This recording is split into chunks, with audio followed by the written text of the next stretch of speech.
Hello everyone, welcome back. તો last લેક્ચરમાં આપણે અલ્ગોરિધમ જોયેલો એરેની અંદર કે ભાઈ એરેની અંદર ડેટા ઇન્સર્ટ કઈ રીતે થાય છે. આઈ હોપ કે તમને ખ્યાલ આવી ગયો હશે. અગર તમે એ લેક્ચર નથી જોયેલો તો સજેસ્ટ કરું છું કે પહેલાં આના પ્રીવિયસ લેક્ચર જોઈ લો તો તમને ખ્યાલ આવી જાય કે કન્સેપ્ટ શું છે અને ઇન્સર્ટ ડેટા કઈ રીતે થાય છે.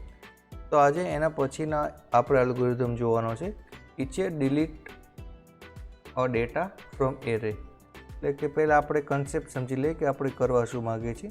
તો કે મારી પાસે એક એરે છે, સપોઝ એની અંદર ડેટા છે A, B, C, D અને E અને મારે આ ડેટા ડિલીટ કરવો છે.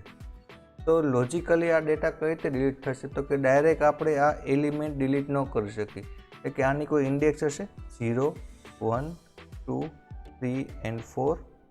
તો આ 2 જે છે એ ઇન્ડેક્સવાળી ડાયરેક્ટ આપણે ડિલીટ ન કરી શકીએ. ધેટ મીન્સ કે આપણે આવું ન લખી શકીએ ડાયરેક્ટલી કે A, B, D અને E. એરેની અંદર આ વસ્તુ ડાયરેક્ટ પોસિબલ નથી. તો આપણે આના જે પ્રીવિયસ લેક્ચર્સ હતા એમાં પણ વાત થયેલી કે ડેટા ઇન્સર્ટ અને ડિલીટ કરવો થોડો કોમ્પ્લિકેટેડ છે. તો આ વસ્તુ કઈ રીતે થશે એ પહેલાં જોઈ લઈ, પછી આપણે એનો અલ્ગોરિધમ જોઈ લઈ. તો કે આપણે આ વસ્તુ કરવી હોય તો શું કરવું પડે?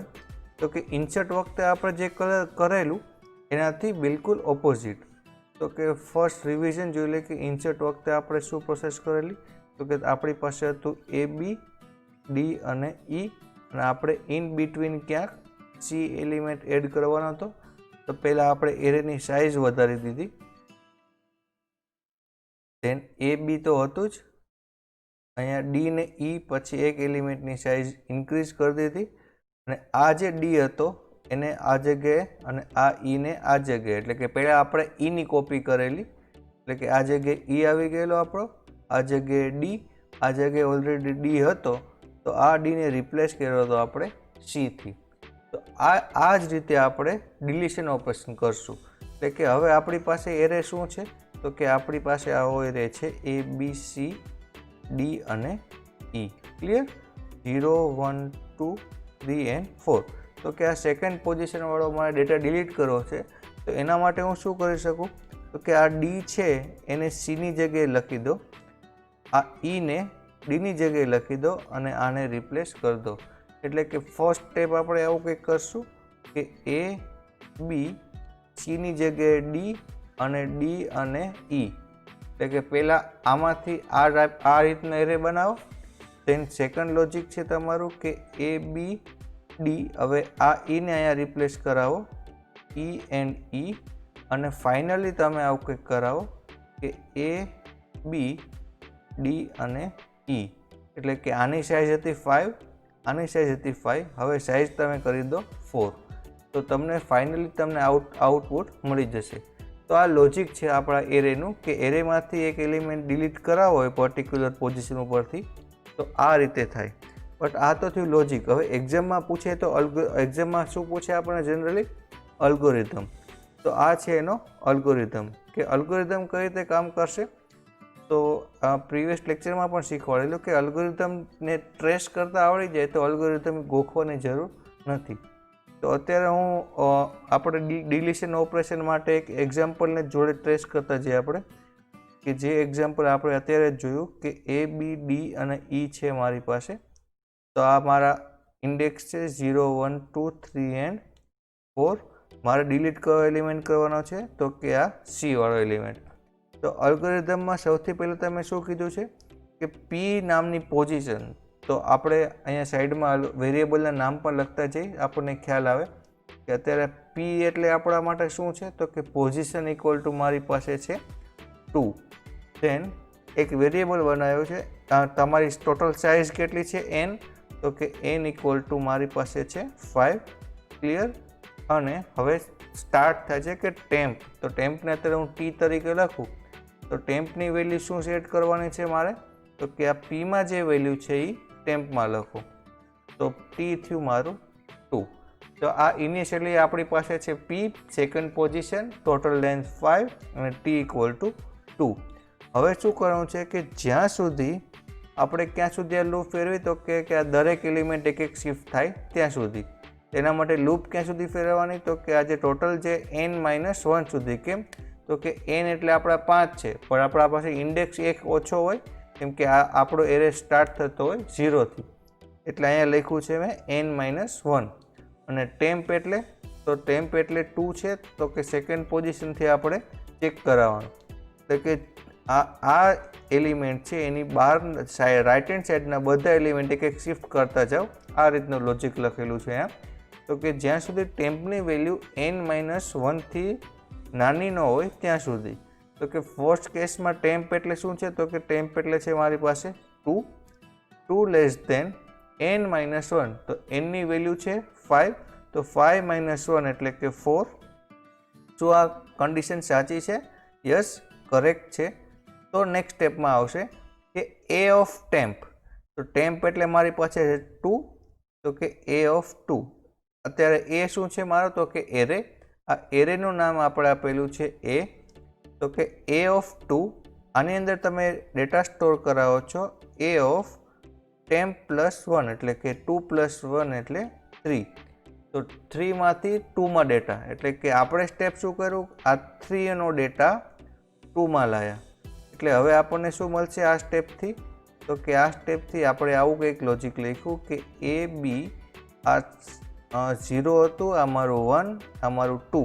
તો 2 ની જગ્યાએ 3 નો ડેટા, તો 3 નો ડેટા શું છે d, તો આ જગ્યાએ d. બાકી કઈ જગ્યાએ ચેન્જીસ કર્યા છે તો કે નો, તો બાકી data as it is d અને e. તો આપણે જે રીતે લોજિકમાં વાત કરી એ પ્રમાણે શું કર્યું તો કે એક ડેટા આપણે કોપી કરી દીધો. તો આ સ્ટેપથી ડેટા કોપી થઈ ગયો. Then temp equal to temp plus 1, એટલે કે ટેમ્પરરી જે વેરિયેબલ છે એની વેલ્યુ અત્યારે ઇન્ક્રીઝ કરો. તો નાવ વેલ્યુ વિલ બી 3. ક્યાં સુધી રિપીટ કરવાનું છે તો કે જ્યાં સુધી ટેમ્પની વેલ્યુ n-1 થી નાની હોય ત્યાં સુધી. તો ફરીથી ચેક કરવું પડશે કે નાની છે કે નહીં. તો નેક્સ્ટ ચેક કરું કે 3 less than 4. Is it true? Yes, it's true. તો નેક્સ્ટ સ્ટેટમેન્ટ શું છે કે a ઓફ ટેમ્પ. તો હવે ટેમ્પની વેલ્યુ મારી પાસે છે 3, એટલે કે a ઓફ 3, આની અંદર વેલ્યુ નાખવાની છે a ઓફ ટેમ્પ પ્લસ 1, એટલે કે 3 + 1 4. તો 4 વાળી વેલ્યુ એટલે કે આ વેલ્યુ મારી, તો આ વેલ્યુ ઇન્સર્ટ કરો આ જગ્યાએ. તો હવે શું થશે મારું તો કે આ 4 વાળી વેલ્યુ રિપ્લેસ થશે આ જગ્યાએ. તો બાકીની value as it is a b d હતું. તો આ 3 ની વેલ્યુ રિપ્લેસ થાય છે e થી, એટલે કે e અને પાછળ પણ e. આ મારા index 0 1 2 3 and 4. Clear? Than next step છે તમારું કે temp equal to temp plus 1. તો હવે 3 ની વેલ્યુ રિપ્લેસ થશે 4 થી. હવે ચેક કરવાનું છે કે 4 ઇઝ લેસ ધેન n-1. મતલબ કે is 4 less than 4? Of course not. એનો મતલબ કે આ લૂપ હવે મારી થઈ ગઈ કમ્પ્લીટ. તો હવે શું કરવાનું છે કે n ઇક્વલ ટુ n-1, એટલે કે આની સાઇઝ હવે ઘટાડીને 4. તો મતલબ કે એરેમાંથી આ એલિમેન્ટ અહીંયા પાછળથી નીકળી જશે અને ફાઇનલી આપણો એરે થઈ જશે 4ની સાઇઝનો, એટલે કે a b d અને e 0 1 2 એન્ડ 3. ટોટલ સાઇઝ કેટલી છે મારી? 4. ક્લિયર? તો આપણે આ રીતે કોઈ પણ એરે એમાંથી એક એલિમેન્ટ ડિલીટ કરી શકાય. અગેન એ રિપીટ ફટાફટ, આ બહુ ઇઝી વસ્તુ છે, પૂછાવાના ચાન્સીસ પણ છે. અગર જો નથી સમજાતું તો અત્યારે ફરીથી ધ્યાન આપી દો, કોઈ રિવિઝન કરી લઈએ.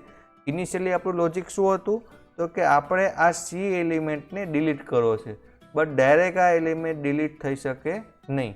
તો એના માટે શું કરશો આપણે તો કે કોઈ પણ પોઝિશન ઉપરથી ડેટા ડિલીટ કરવાનો છે. તો એની રાઇટ હેન્ડ સાઈડમાં જેટલા બી એલિમેન્ટ છે એ એલિમેન્ટને 1 બાય 1 શિફ્ટ કરાવી દો. એડ માટે શું કરતા હતા તો કે રાઇટ હેન્ડ સાઈડ એક શિફ્ટ કરાવી દો, એટલે જે જગ્યા થશે એ જગ્યાએ તમને એલિમેન્ટ મળે. બટ હવે આ જગ્યામાંથી તમારે બધા એલિમેન્ટ કાઢવાના છે. તો કે ક્યાંથી કાઢવાના છે તો કે તમને પોઝિશન આપેલી છે p. તો એને મેં અત્યારે એક ટેમ્પરરી વેરિયેબલમાં નાખી દીધું ટેમ્પ ઇક્વલ ટુ p. અને ધેન એની રાઇટ હેન્ડ સાઈડમાં જેટલા બી ડેટા હતા એ 1 બાય 1 શિફ્ટ કરવાના છે. તો 1 બાય 1 શિફ્ટ કરવા માટે મેં એક લૂપ લીધી કે ટેમ્પ ઇક્વલ ટુ ટેમ્પની વેલ્યુ n-1થી નાની હોય ત્યાં સુધી. મારા માટે પોઝિશન હતી p = 2, દેન ઇનિશિયલી nની વેલ્યુ હતી મારી પાસે 5 અને ટેમ્પની વેલ્યુ મેં લીધી હતી 2. પછી ચેક કરાવશો કે 2ની વેલ્યુ 4થી નાની છે, n-1 એટલે અહીંયા 4 થશે મારું, આ છે મારું 4. તો a ઓફ 2 એટલે કે સેકન્ડ પોઝિશન ઉપર વેલ્યુ નાખો થર્ડની, એટલે કે જે આપણે આ રીતે વાત કરેલી, તો કે આ c રિપ્લેસ થઈ જશે d થી, તો ફાઇનલી મને મળે a b d, d અને e. સિમિલરલી નેક્સ્ટ સ્ટેપમાં થર્ડની વેલ્યુ ફોર્થમાં, એટલે કે e ની વેલ્યુ રિપ્લેસ કરો અહીંયા, એટલે મળે a b d e n e. Then next સ્ટેપમાં ફરીથી લૂપમાં ચેક કરવા જશે કે 4 લેસ ધેન 4, બટ આ 4 લેસ ધેન 4 નથી, તો આ સ્ટેપ કમ્પ્લીટ થઈ જશે. એના પછીનું સ્ટેપ આવશે, પછીનું સ્ટેપ છે n = n-1. તો જે આ nની વેલ્યુ હતી 5ની બદલે 4, એટલે કે એરેની સાઇઝ નાની કરી દો, એટલે કે આ જે અહીંયાથી એરે તમારો સેપરેટ થઈ ગયો, આટલો જ એરે વધશે, તો એ તમારો final array a b d e. તો ફાઇનલી તમારો c છે એ રિમૂવ થઈ ગયો. આઈ હોપ કે તમને આજના લેક્ચરમાં ખબર પડી ગઈ હશે, બધું ફાવી ગયું હશે. જો તમને સમજાઈ રહ્યું છે તો આઈ રિક્વેસ્ટ કે પ્લીઝ લાઇક કરો, તમારા બીજા ફ્રેન્ડ્સ જોડે પણ શેર કરો, અને જો ફર્સ્ટ ટાઈમ વિડીયો જોઈ રહ્યા છો તો પ્લીઝ સબસ્ક્રાઈબ કરો. અને જો તમને એ કામ ગમી રહ્યું છે તો તમે કમેન્ટમાં પણ લખી શકો છો કે વિડીયો ગમે છે કે નહીં. જલ્દી મળશું આપણે આના પછીના અલ્ગોરિધમમાં, ત્યાં સુધી આવજો.